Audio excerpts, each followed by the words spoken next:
Kementerian Perpaduan Negara memberikan pengiktirafan khas Sahabat Perpaduan Madani kepada Muhammad Yusof Muhammad Nur atau lebih dikenali sebagai Abang Minyak Hitam Jalanan dan Diki atas nilai kemanusiaan, keikhlasan serta semangat perpaduan. Pejabat Timbalan Menteri Perpaduan Negara menerusi kenyataan memaklumkan, pengiktirafan itu disampaikan Timbalan Menteri Perpaduan Negara, Yunuswaran Ramaraj sebagai tanda penghargaan terhadap insan biasa yang melakukan perkara luar biasa demi masyarakat.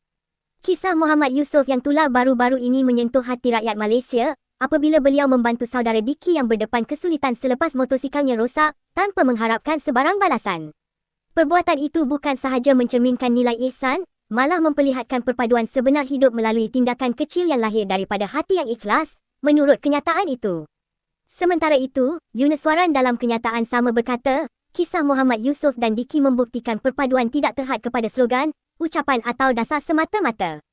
Beliau berkata perpaduan sebaliknya dapat diterjemahkan melalui sikap saling membantu tanpa mengira latar belakang, kaum, agama atau status sosial.